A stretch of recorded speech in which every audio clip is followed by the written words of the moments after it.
So, if you're thinking back to when you were actually going through this, obviously there's a lot of parts to the deal and how that works. What were some of the highlights? What were some of the most difficult points to navigate? Yeah, so I'll tell you what was funny.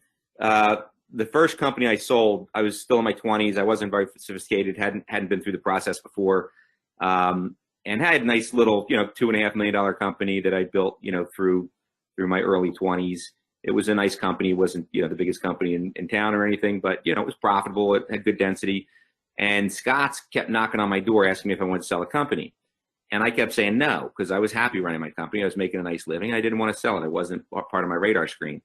And they just kept asking me and kept asking me. Then one time the guy says to me, he says, look, everybody's got a price. You name your price. Maybe I can get it. Maybe I can't get it. But give me a price. Worst case scenario is we say we can't do it. But what if we can? We really want your business. And they made me feel like I was special. My company was special. And so I said, okay, look. So, I was $2.5 million business. I said, if you can get me $10 million, I'd sell the company. Because I thought, there's no way they're going to give me $10 million. Guy comes back. He said, well, I don't know. I've never seen a deal like that. But I'll see. I'll throw it out there, see if they really want it. And then he comes back to me, a week later, and he says, hey, listen, you're not going to believe this, but I got you a $10 million offer. I'm like, really? You're going to give me $10 million for this $2.5 million? I've never heard of such a thing. He says, that's right. I said, okay, great. Put it in a term sheet. Let me see it. And so he waits another week to get me a term sheet. Meantime, my wife and I are buying a boat and planning our vacation and, what's my next business going to be.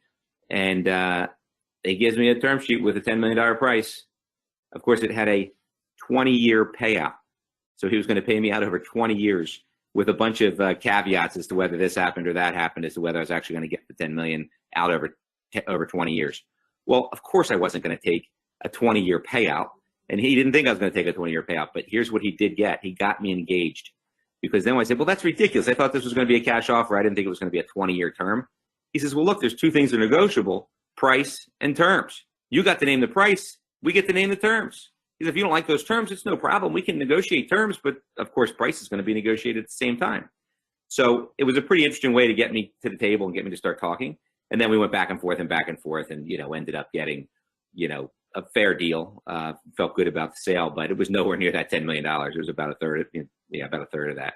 And so at the end of the day, two things are negotiable: price and terms. And so just be aware of which is more important to you: the top price, or whether you're willing to take terms. You might get a higher price if you're willing to finance the purchase out over 3 or 4 or 5 years. If you want all cash up front, you may have to take a smaller price. So you may hear people sell their companies for a big multiple, but beware, they may not have actually gotten all that money up front. They may have gotten a big multiple, but out over 4 or 5 years. And that's a much different purchase than getting all cash up front. So those two things are definitely factors to consider. The other thing is when they buy your company, they can do it as an asset sale, where they just basically buy your customer list and possibly your trucks and things like that. Or they can do a stock sale where they actually buy your company. It's almost always advantageous to the buyer to do an asset sale. And so typically you're going to see it as an asset sale. The buyer is going to want that and not an actual stock sale. But every once in a while you do see a stock sale. Stock sales can actually be more advantageous tax-wise for the seller. But the asset sale is going to be much more advantageous to the buyer on most situations. But you want to be aware of which one it is and understand the tax consequences. And again, that structured payout is often brought up and should be considered. Keep in mind, they often have caveats on to whether or not you're going to get paid on the second payment, third payment, fourth payment, which might be on retention rates and how well the customer base performs, things that could be out of your control if they don't do a good job. And that goes to your holdback on retention rates there on that bullet point. And the other thing you got to think about what you're selling is there's multiple assets here. One is the customer list, which they often give you a value for the customer list.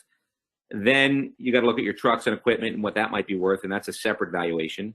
As I mentioned, employees. If you've got a good list of employees that have good pedigrees and been with you for a while, you may be able to get a little bonus for that, or you may be able to negotiate pay increases for your employees for going along with the deal. And that's something you could do as a favorable thing for your employees. And then lastly, you look at your accounts receivable. Sometimes they'll buy your accounts receivable from you, typically at a discount. So let's just say you have, $200,000 in accounts receivable that people owe you. they'll look at your 30, 60, 90-day aging, and they'll give you, let's say 90 cents for your 30-day aging. They'll give you 80 cents on your 60-day aging, and they may only give you 40 cents on 90-day aging because those people aren't going to pay at a very high rate. So just keep in mind the AR is an asset, but often it's a discounted asset depending on how old it is. And so these are all things to think about when you're valuing your company. And if I remember correctly, when we were dealing with ServiceMaster, the possibility of revenue being held back based on retention rates was like a really high concern. Can you give an example of how they possibly structured that? Yeah, so I'll tell you, point blank, what they did is they held back, I believe it was 12% of the purchase price, or I forget what the percentage was, but they held back, more than $1 million on a purchase price, and that $1 million was a reserve for them, and I had to deliver, I believe it was 80% retention on customers after 60 days, after they received their first application from TruGreen or ServiceMaster. So they had to get one application by the new company and not cancel. And then if we did that, then we were going to get all of our holdback, the reserve money back. Seemed like a reasonable thing. I knew my customers were solid. I knew that, even if TruGreen didn't do a good job, it would take them longer than one application to cancel. What I totally underestimated was the fact that TruGreen totally botched the merger. They couldn't import my database into their database. They had some computer problem. They did it manually from India, and it took months for them to input all the data, and they inputted it wrong. And in the meantime, we sold the company at the end of the summer, so customers are expecting to get their next round. They didn't even get their next round for 90 days.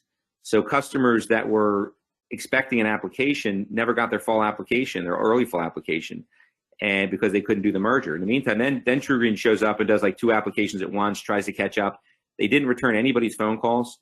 They didn't do anything to try to save those customers.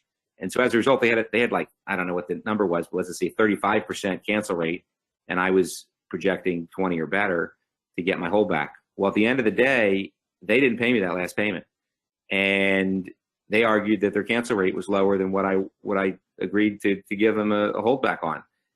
And my argument was, yeah, but you guys didn't even try to service the lawns. I mean, you didn't even make an attempt.